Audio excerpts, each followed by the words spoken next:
Welcome to 60 Minutes. My name is Margaret Smalley. And I'm Liz Kendall. Today, we're here to examine governance, why it's important, what it is in the first place, and where it will go in the future. As you can see from the people that we've interviewed, it's a bit of an ambiguous concept, so we're going to explore some definitions and some experts to make it a bit less murky. Defined by the Commission on Global Governance in 1995, global governance is the sum of the many ways individual and institutions, public and private, manage their common affairs. It is a continuing process through which conflicting or diverse interests may be accommodated and cooperative action may be taken. It includes formal as well as informal arrangements that people and institutions have agreed to or perceived to be their interests.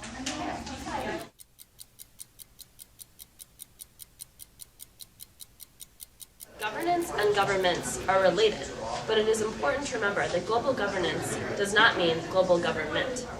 Global governance consists of many pieces, including individuals, states, international organizations such as IGOs, NGOs, ad hoc groups, international regimes, and regional organizations. But we will take a look at these individual pieces of global governance later on in our segment. So Mo, why should we care about global governance right now, especially when the economy is so bad? Well, Liz, the necessity for efficient global governance is increasing. Global governance is, in fact, very important.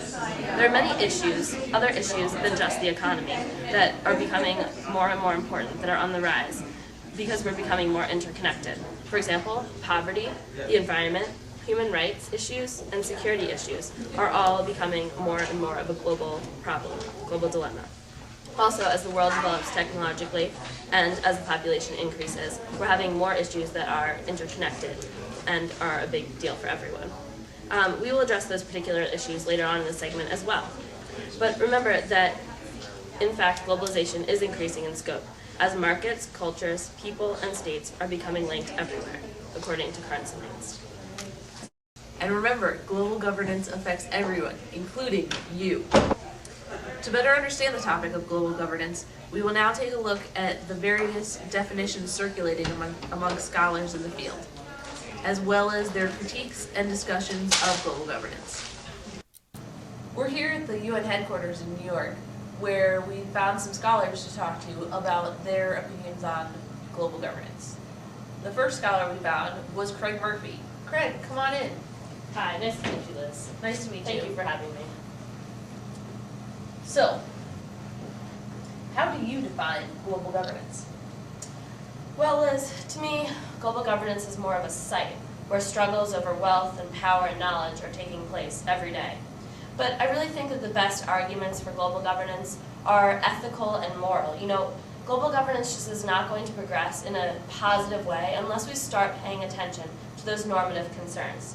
I'll say it over and over again, but for example, some of my colleagues, Dingworth and Patberg, say that global governance is out there somewhere and that we need to observe it, like take notes, be scientists about it. But I don't think that global governance is something out there necessarily. I think it certainly is observable, but I like to question its existence, its purpose, its origin, and I like to get all of those normative questions in there. I feel like if we just think it's something that's out there that we can observe, then we're going to miss a lot of the most important things of global governance, and it will not be able to progress in a positive way. I also believe that global governance is a figment of the elite right now, and that part of its inefficiency is this lack of competition, that the people holding the power are not being competed against. There isn't too much resistance against them at the moment, and that is also part of the reason why global governance is not as effective as it possibly could be. In my opinion, part of the elite problem is that actors like the US are just thinking global governance is sort of a rhetorical thing, and they're just giving rhetorical support for global governance. They're not actually thinking of ways that they can help it to progress. And that unless they start taking a more strong position on making global governance something that they want to focus on, then global governance will never be as effective as it possibly can be. And if they don't want to take a position, then I think that we should ignore them and other means should be discovered. That's very insightful. Thank you for meeting with us, Mr. Murphy. And I know you have a lot to do, so thank you very much. Klaus. we've been running a segment on about global governance. And we just want to know, what does global governance mean to you? What does it entail? How should it be carried out? Governance is something distinct. It's a concept that can be used as a tool to help identify and to describe the transformation processes of world politics. But it's not world politics, and it's not transnational politics, and it's not international politics. It's something distinct. It's something that encompasses all actors that are prevalent in world politics. There's a mutual sharing of power between these actors, and actors don't necessarily have to be a state. I mean, they can be epistemic communities, they can be non-governmental organizations, they can be transnational advocacy networks. Basically, global governance says that the emerging world order is intrinsically multipolar because of the sharing of this power. Global governance has two usages: the analytical use and the normative use.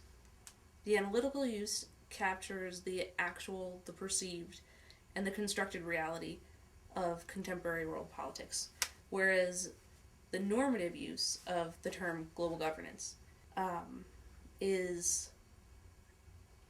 it's a concept that says that implies a long-term project of the global integration where all of the negative effects are either reversed, or the negative effects of globalization are either reversed or they're disguised. So, in the UN corridors, we found James Rosenow to explain global governance to us. Come on in, James. Okay, hold on. You're just going to have to wait 1 second. I have to explain global governance. Give my spiel, you know. Can I call you right back? All right, thanks. Bye. Hi. Sorry about that. Yeah. Nice to meet you. Nice to meet you. Hi. How would you define global governance? Well, you know, global governance is all-encompassing. It really knows no boundaries. It's within the provincial, the regional, the national, the international, as well as across global communities. Such really is the crazy quilt nature of modern interdependence. And such is the staggering challenge of global governance, really. It is a very disaggregated system with millions of control mechanisms that I like to call steering mechanisms, because control just sounds too hierarchical, I like to say, steering. So. Okay. Sorry. Okay. Where do you see global governance progressing to in the future? Well, you know, since I think that with all these steering mechanisms, global governance is constantly in flux, it's constantly changing with all of its different influences, I see trying to bring a measure of coherence to global governance in the 21st century. I think that is our number one goal with global governance, really. To bring singularity a little bit to this crazy idea, this crazy quilt work of global governance that I've talked about. And I also think for a successful global governance model to occur and for successful mechanisms to develop, we really need to start going with more of a bottom-up approach rather than a top-down process. As I said before, I think people tend to think of it as being too hierarchical as it is right now, and that it would be more efficient if we started with a bottom-up approach. There are many, many ways that global governance is going to emerge in the future from all different directions. We need to keep that in mind. We can't think that we're going to have one singular solution. However, I think localization, which would be another way that it would start from the bottom up, is going to be the new changed face of global governance.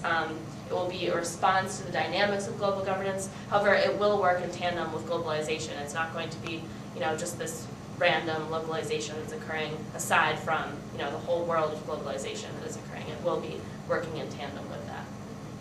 Very interesting. Thank you for being on the show. You're welcome. All right, honey, I'm back on.